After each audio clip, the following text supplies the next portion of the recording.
Eh bien, cher frère, homme de peu de foi, pourquoi as-tu douté? Jésus marche sur les eaux.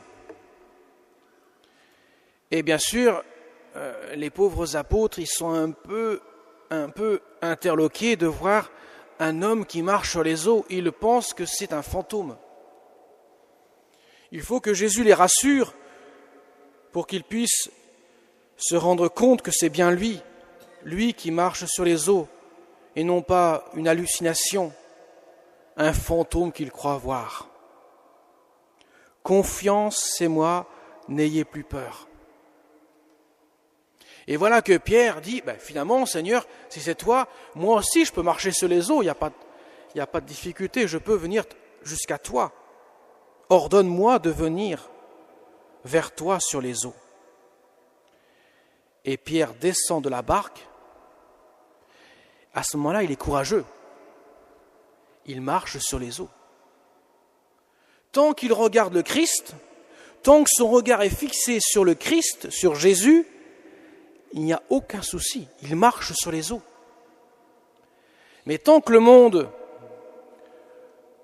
ne se fait pas sentir trop à ses oreilles, à ses sens, pourrait-on dire, tant que le vent ne le touche point, Pierre a confiance dans le Seigneur. Mais à un moment donné, le vent lui rappelle sa fragilité. Et à ce moment-là, il s'enfonce. « Seigneur, sauve-moi !» Et voilà que Jésus lui saisit la main. « Homme de peu de foi, pourquoi as-tu douté ?» Mais bien, chers frères, cet évangile, certes qui a été écrit il y a 2000 ans, nous concerne aujourd'hui. Nous marchons dans un monde où le Seigneur nous appelle à faire confiance. Nous sommes en quelque sorte invités à marcher sur les eaux. Et le vent, qui est bien sûr le souffle de ce monde, nous rappelle que nous sommes des créatures fragiles et que si nous écoutons trop le vent, nous pouvons sombrer.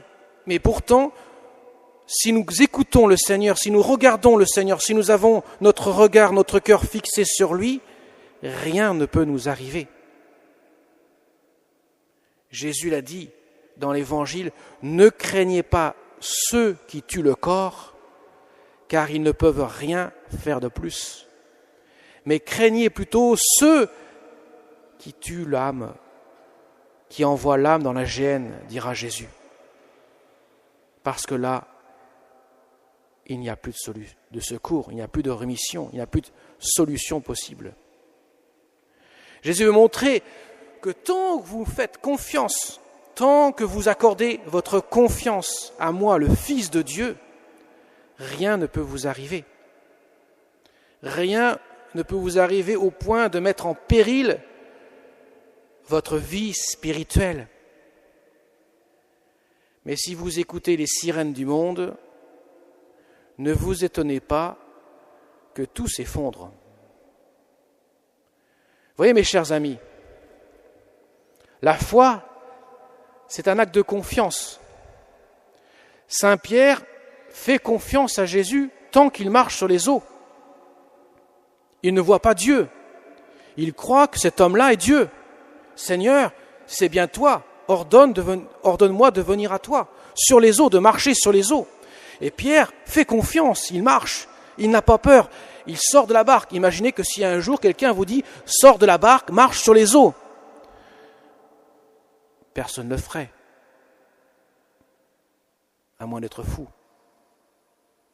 Mais Pierre le fait parce qu'il a confiance, il croit que Jésus est Dieu. Et à la fin, bien sûr, tous ils diront « Vraiment, tu es le Fils de Dieu ». Eh bien, mes chers amis, nous sommes invités à marcher sur les eaux et ne pas écouter les sirènes du monde. Ne demandons pas au Seigneur de nous prouver son existence. Ne demandons pas au Seigneur que nous puissions tester la véracité de ses propos. Nous ne pouvons pas comparer le Seigneur avec n'importe quelle promesse humaine. Nous ne pouvons pas rabaisser le Seigneur Jésus à une simple personne humaine. La foi, c'est une soumission de mon intelligence et de ma volonté à Dieu qui se révèle à moi. Définition de la foi, de l'acte de foi. Je dis bien l'acte de foi. La foi est un don de Dieu, mais l'acte de foi est une soumission de l'intelligence et de la volonté à Dieu qui se révèle à moi. Définition donnée lors du Concile Vatican I et Vatican II. Nous rappelons que lorsque nous faisons un acte de foi, nous écoutons Dieu qui s'adresse à notre intelligence et nous voulons ce que Dieu veut. Donc, on ne peut faire qu'un acte de foi qu'à Dieu seul. Car lui ne peut ni se tromper, ni nous tromper. Ce qui n'est pas le cas d'une personne humaine qui peut au moins se tromper, même si elle ne veut pas nous tromper.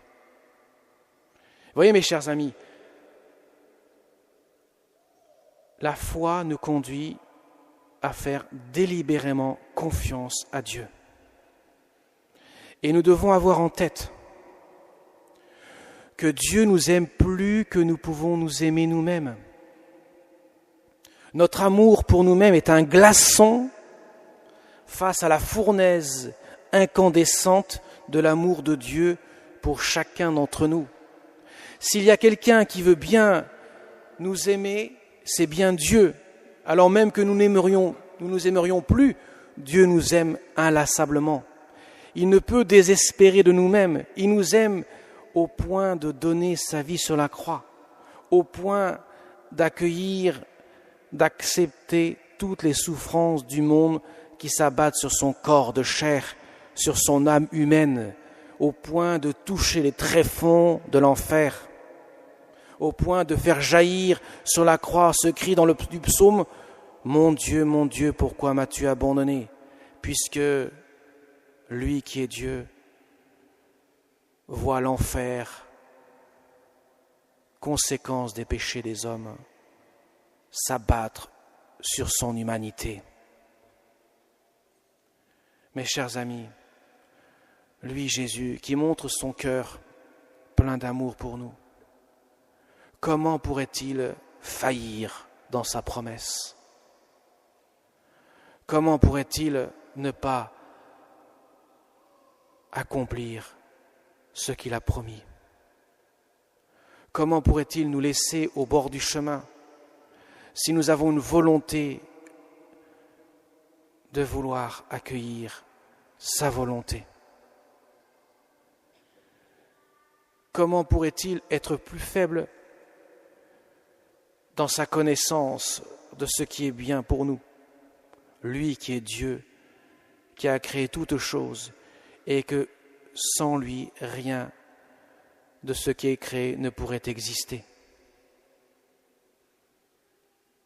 Mes chers amis, comment pouvons-nous, dans ce cas-là, douter un seul instant que Dieu pourrait nous abandonner? Lui qui a subi tant d'affronts dans le mystère de sa croix. Lui qui a été jusqu'à mourir sur la croix, y compris pour des personnes, des âmes qui pourraient le rejeter éternellement. Il n'a pas dit « je vais donner ma vie pour seulement ceux qui vont être sauvés, ceux qui vont accepter mon salut. Je donne ma vie pour tout homme, tout homme. » Ça veut dire je prends aussi conscience que certains de ceux qui pourraient me refuser me coûteront une souffrance, une grande souffrance à mon cœur. Le Seigneur n'est pas avare en miséricorde, en amour. Sa largesse est telle qu'on ne peut la calculer. La profondeur de cet abîme incommensurable de l'amour de Dieu s'applique pour chacun d'entre nous. Mes chers amis, il nous faut impérativement avoir confiance en Dieu. Croyez bien que le martyr, celui qui est confronté à une mort inéluctable à cause de sa foi, et Dieu sait qu'en ce monde, en ce 21e siècle, il y en a tant qui sont persécutés, qui sont mis à mort, simplement parce qu'ils sont chrétiens, sans avoir ouvert leur bouche, sans avoir prononcé un seul mot. Le simple fait d'être baptisé, d'être chrétien, sont mis à mort. Croyez bien, si le Seigneur, dans sa toute-puissance, le permet, non pas qu'il le veuille, mais le permet parce qu'il sait que de tout ce mal, il en triomphera. Et la preuve en est dans le mystère de sa croix. Comment lui, Dieu fait homme, comment a-t-il pu permettre d'accepter une mort infâme sur une croix? Bien qu'il ait donné sa vie sur la croix, bien qu'on ne lui ait pas ôté sa vie, mais on s'est déchaîné sur lui. Son corps a été labouré par les chaînes de la flagellation. Son corps a été recouvert de poussière et de crachats des soldats, d'injures des chefs des prêtres et des scribes. Son corps a été broyé par le poids d'une croix lourde qu'il a dû traîner sur plusieurs mètres, sur un chemin caillouteux. Et enfin, ses os ont été broyés par les clous. Comment Dieu aurait pu permettre une telle chose s'il ne savait pas qu'il aurait pu en tirer un plus grand bien? Si lui-même acceptait la pire des souffrances qui soit, de prendre tous les malheurs sur lui, de prendre toutes nos souffrances, tous nos péchés, d'être broyé comme personne ne peut l'être, il savait qu'il en triompherait. Eh bien, le martyr, celui qui est persécuté à cause de sa foi, reçoit la grâce. Alors, il ne la reçoit pas 2 minutes avant, ni 2 minutes après. Il est ultra ponctuel, le bon Dieu. Certes, ses ministres ne le sont pas toujours. Mais lui, il est ponctuel. Il donne sa grâce au moment où on en a besoin. La grâce qui vient de la croix pour découvrir ô combien Jésus nous aime, ô combien le Seigneur nous aime, lui qui a tant souffert pour nous, par simple amour, un amour gratuit. Voyez mes chers amis, la foi, c'est cela, accepter ce que Dieu me demande de vivre chaque jour. Certes, ce n'est pas facile. On est souvent en train de se rebeller envers telle ou telle chose qui nous arrive. Mais Dieu, il sait ce qu'il fait. Il nous donne la grâce. Saint Paul lui demandera, « Seigneur, enlève-moi cette écharpe dans la chair. » À 3 reprises, il lui demande cela. Et Jésus dit, « Ma grâce te suffit. » C'est dans la faiblesse que je fais connaître ma force. Vous voyez, mes chers amis, c'est ça l'acte de foi. La foi, ce n'est pas seulement croire en Dieu. Ce n'est pas seulement croire en l'existence de Dieu. Même les démons croient en l'existence de Dieu. Les démons ne sont pas athées. Hein. Ils savent que Dieu existe. Hein. Croire en Dieu, c'est vouloir que Dieu nous sauve. C'est vouloir que Dieu agisse dans notre vie de chaque jour. C'est un acte, croire en Dieu. Un acte qui me permet de m'abandonner entre les mains du Seigneur, sûr que lui conduit ma vie mieux que je ne pourrais la conduire. Et je voudrais terminer par la Sainte Vierge, parce qu'elle est en seconde place après Jésus. Jésus a souffert comme personne ne peut souffrir, mais la Sainte Vierge,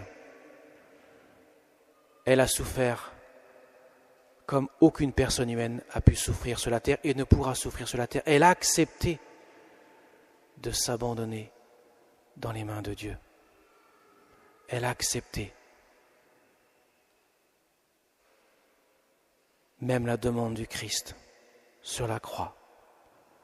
Femme, voici ton fils.